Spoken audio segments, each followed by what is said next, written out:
pengertian angket. Metode angket atau kuesioner adalah cara pengumpulan data dengan mengajukan pertanyaan tertulis kepada responden. Kuesioner adalah latar yang berisi pertanyaan-pertanyaan yang disusun berdasarkan tujuan, penilaian atau konstruk variabel tentu yang diuji oleh peneliti. Daftar ini kemudian diberikan langsung atau dikirimkan kepada para responden yang akan mengisinya. Kuesioner yang digunakan benar-benar mewakili apa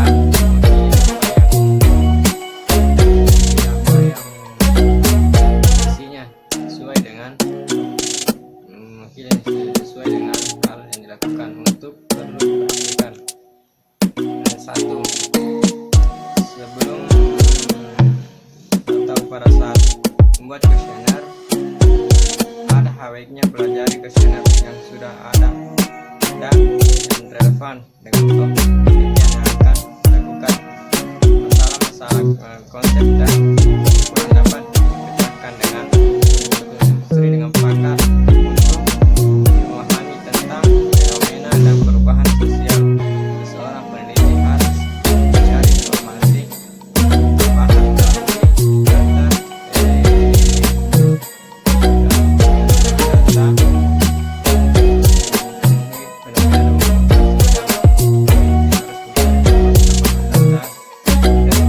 data bebas partisipasi dalam studi kasus. Bagian B, tujuan dan manfaat angket. 1. Tujuan angket. Tujuan dari angket adalah sebagai berikut: memperoleh informasi relevan dengan tujuan penelitian, memperoleh informasi mengenai suatu masalah tentang. 2. Manfaat angket. 1. Fasilitas informasi yang diperoleh dengan teknik lain.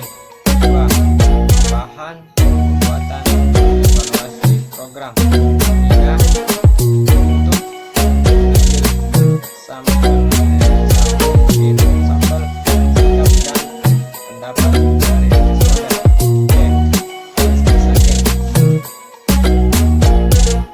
Jenis-jenis angket yaitu: 1. Pengklasifikasian menurut subjek atau responden. 2. Pengklasifikasian menurut strukturnya. 3. Pengklasifikasian menurut jenis pertanyaan. 4. Pengklasifikasian menurut bentuk jawabannya.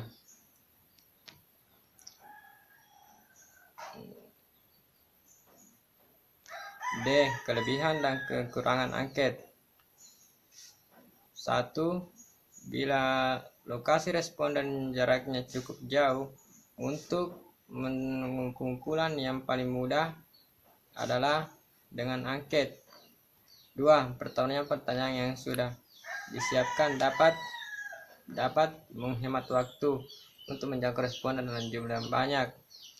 3. Dengan angket, responden dapat lebih leluasa untuk menentukan kapan dan di mana akan menjawabnya sesuai waktu dan kesempatan mereka. Cara merancang angket. 1.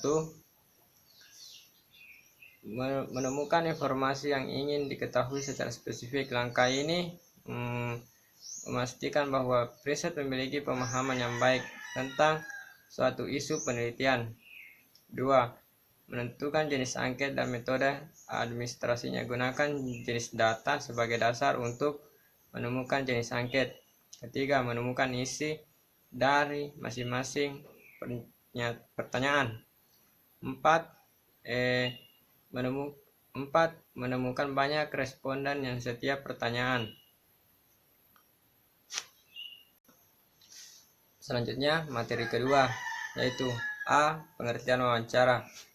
Wawancara atau interview adalah suatu percakapan antara dua orang atau lebih dan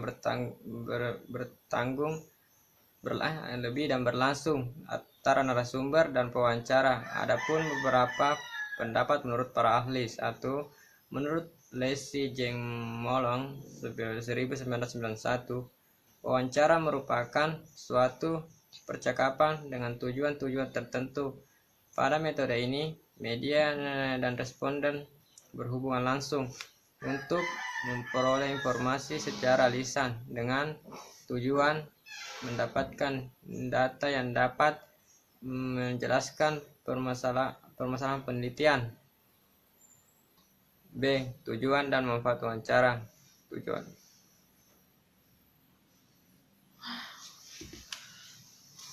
dan manfaat wawancara.